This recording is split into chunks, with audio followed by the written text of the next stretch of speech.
Hi பா, எல்லாம் எப்படி இருக்கீங்க? இன்னைக்கு நம்ம செரின் வீட்டு சாப்பாடுல சூப்பரான ஒரு குழம்பு பண்ண போறோம். அதாவது வெண்டைக்காய் புளிக்குழம்பு, அதுக்கப்புறமா கீரை பொரியல் ரெண்டும் பண்ண போறோம். ரெண்டுமே ரொம்ப அருமையான ஒரு காம்பினேஷன்னே சொல்லலாம். இன்னைக்கு நம்ம பண்ண போறது அதுதான். அதுவும் வெண்டைக்காய் புளிக்குழம்பு. வெண்டைக்காய் புளிக்குழம்புனாலே எல்லாருக்குமே ரொம்ப பிடிக்கும். அதுவும் காரசாரமாக நல்லா புளிப்பாக வச்சு சாப்பிட்டா அவ்வளோ அருமையாக இருக்கும். எவ்வளோ சாதம் சாப்பிட்டோம்னே நமக்கு தெரியாது. அந்த மாதிரியான ஒரு குழம்பு தான் இன்னைக்கு நம்ம பண்ண போறோம். குழம்பு பண்ணுறதுக்கு முன்னாடி நம்ம வெண்டைக்காய் வறுத்து எடுத்துக்கலாம். ஸ்டவ் ஆன் பண்ணி கடாய் வச்சு கொஞ்சம் எண்ணெய் ஊற்றிக்கலாம். இதில் ஒரு 200 கிராம் அளவுக்கு வெண்டைக்காயை வதக்கி எடுத்துக்கலாம்.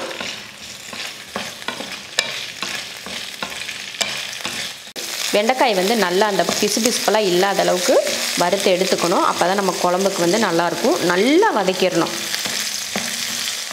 வெண்டைக்காய் பார்த்திங்கன்னா நல்லா வதங்கிடுச்சு. நல்ல இந்த ஒன்றோட ஒன்று ஒட்டாமல் எப்படி இருக்குது பார்த்திங்களா, இந்த மாதிரி இருக்கணும்.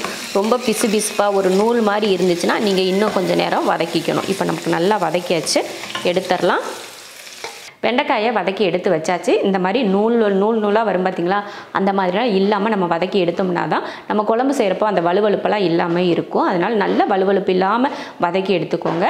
இப்போ நம்ம அடுத்ததாக வதக்க போகிறது பார்த்திங்கன்னா கொஞ்சம் வெங்காயம் தக்காளியெல்லாம் போட்டு மசாலா வதக்கி அரைச்சி அதுக்கப்புறமா தான் நம்ம குழம்பு தாளிக்க போகிறோம். இப்போ நம்ம மசாலா வதக்கிக்கலாம். இப்போ அதே எண்ணெயில் ஒரு 20 போல் சின்ன வெங்காயம் சேர்த்துக்கலாம். ஒரு பல் பூண்டு, இதை வதக்கிடுவோம். வெங்காயமும் வெள்ளை பூண்டும் நல்லா வதங்கிடுச்சு. இதில் 2 தக்காளி சேர்த்துக்கலாம். இதையும் வதக்கிடுவோம். தக்காளி நல்லா சாஃப்டாக வதங்கி வரட்டும். பார்த்திங்கன்னா தக்காளி வெங்காயம் எல்லாம் நல்லா வதங்கிருச்சு. இந்த டைமில் மல்லித்தூள் 1 2 3, இதில் 3 ஸ்பூன் மல்லித்தூள், அடுத்து மிளகாத்தூள் 1 1/2. இப்போ பார்த்திங்கன்னா இப்போ மசாலையும் இந்த தக்காளி வெங்காயத்தை கூட வதக்கிக்கலாம். இந்த மாதிரி மசாலா போட்டதுக்கப்புறமா அடுப்பை சிம்மில் வச்சுட்டு அதுக்கப்புறமா தான் வதக்கணும்.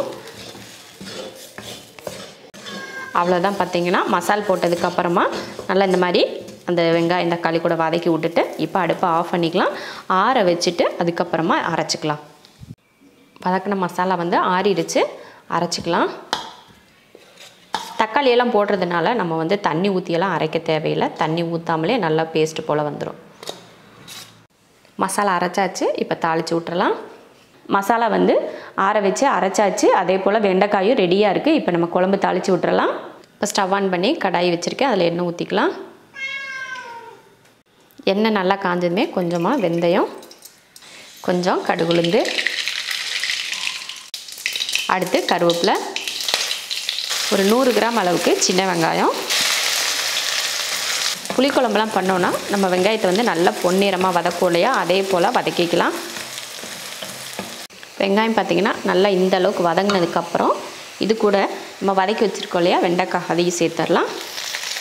சேர்த்துட்டு ரெண்டையும் நல்லா வதக்குவோம். இது போல் நல்லா வதக்குனதுமே வெங்காயம் இன்னும் நல்லா கலர் மாறி வந்துச்சு பார்த்திங்களா. இந்த டைமில் நம்ம அரைச்சி வச்சுருக்கோம் இல்லையா அந்த மசாலாவை சேர்த்துடலாம். மசாலா சேர்த்துட்டு இந்த காய் கூட வதக்கி விடுவோம். ஒரு 2 நிமிஷத்துக்கு இந்த மாதிரி வதக்கி விட்டோம்னா நல்லா எண்ணெய் பிரிஞ்சு வரும். அதுக்காக தான்.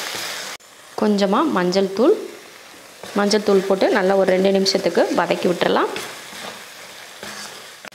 இது போல் நல்லா வதக்கியாச்சு. லைட்டாக அந்த மேலே எண்ணெய் பிரிஞ்சு வர ஆரம்பிச்சிருச்சு பாருங்கள். ஒரு நெல்லிக்காய் அளவுக்கு புளி எடுத்து கரைச்சிருக்கேன், அதையே சேர்த்துக்கலாம். இப்போ குழம்புக்கு தேவையான தண்ணி உங்களுக்கு எப்படி வேணும் அப்படின்னு பார்த்துட்டு தண்ணி சேர்த்துக்கோங்க. ஒரு சிலருக்கு வெண்டைக்காய் புளிக்குழம்பு நல்லா கெட்டியாக பிடிக்கும். சிலருக்கு ஓரளவுக்கு தண்ணியாக இருக்கிற மாதிரி தான் பிடிக்கும். அதை பொறுத்து நீங்கள் தண்ணி சேர்த்துக்கோங்க. குழம்புக்கு தேவையான தண்ணியெல்லாம் நம்ம சேர்த்தாச்சு. வெந்து வற்றி வரப்போ ஓரளவுக்கு குழம்பு பக்குவத்துக்கு வந்துடும். இப்போ உப்பு சேர்த்துக்கலாம். தேவையான உப்பு மூடி வச்சு ஒரு 10 நிமிஷத்துக்கு வேக வச்சுக்கலாம். பார்த்திங்கன்னா இப்போ குழம்பு சூப்பராக ரெடியாகி வெந்துட்டுருக்கு. அது வேகிறதுக்குள்ளே நம்ம ஒரு பக்கம் சாதம் வச்சு விட்டுட்டோம்னா அதுவும் ஒரு பக்கம் ரெடி ஆயிரும் இல்லையா, அதனால் சாதம் வச்சு விட்டுறலாம். எப்பயுமே நம்ம 1.5 படி அரிசி சேர்ப்பல, அதுக்கு இந்த ஜக்கில் 1 ஜக்கு தண்ணி, தேவையான உப்பு,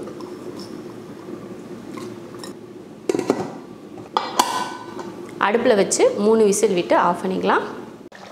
குழம்பு பார்த்திங்கன்னா 10 நிமிஷம் கிட்ட வெந்துட்டுருக்கு. சூப்பராக அந்த எண்ணெய் பிரிஞ்சு வர ஆரம்பிச்சிருக்கு பாருங்கள்.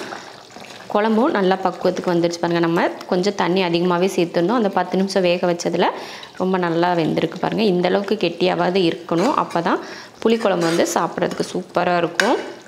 ஒரு சிலருக்கு பார்த்திங்கன்னா கொஞ்சம் தண்ணியாக சாப்பிட்டா பிடிக்கும். ஒரு சிலருக்கு பார்த்திங்கன்னா இந்த மாதிரி கொஞ்சம் கெட்டியாக சாப்பிட்றதுக்கு பிடிக்கும். அவங்கவுங்க விருப்பத்தை பொறுத்து நீங்கள் தண்ணி சேர்க்குறது சரியாக இருக்கும். அதே சமயம் தண்ணி சேர்க்குறமே அப்படின்றதுக்காக மசாலாவோட அளவுகள்லாம் மாறாது. இதே மசாலா அளவு தான். சூப்பரான ஒரு வெண்டைக்காய் குழம்பு ரெடி ஆயிடுச்சு. இப்போ இறக்கிடலாம். அடுப்பு ஆஃப் பண்ணியாச்சு.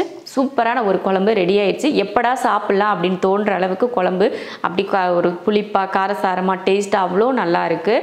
கண்டிப்பாக இதே மெத்தடில் நீங்கள் புளிக்குழம்பு செஞ்சு பாருங்கள். அவ்வளோ சூப்பராக இருக்கும் டேஸ்ட்டு.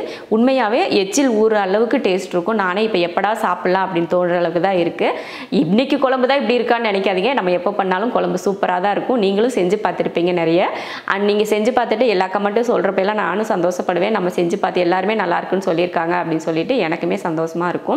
இன்றைக்கி நம்ம பண்ணியிருக்க குழம்பை கண்டிப்பாக நீங்கள் மறக்காமல் செஞ்சு பார்க்கணும். சூப்பராக இருக்கும். இந்த குழம்பு வந்து இட்லிக்கு கூட நீங்கள் ஒரு தேங்காய் சட்னி வச்சுட்டு சாப்பிட்டு பாருங்களேன். அவ்வளோ சூப்பராக இருக்கும். தோசைக்கு தொட்டு சாப்பிட்டு பாருங்கள். அவ்வளோ சூப்பராக இருக்கும். இந்த மாதிரி குழம்பு தான் இன்றைக்கி நம்ம பண்ணியிருக்கோம்.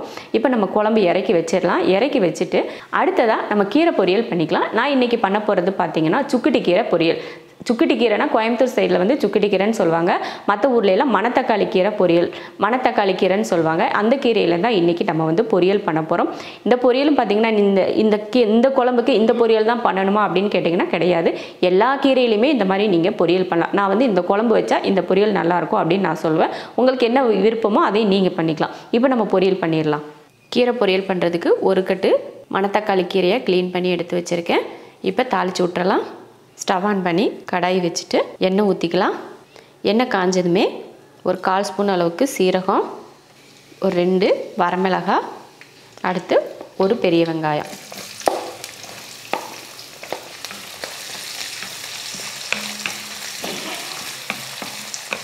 வெங்காயம் பார்த்திங்கன்னா நல்லா வதங்கிடுச்சு. இந்த டைமில் கீரை சேர்த்துக்கலாம்.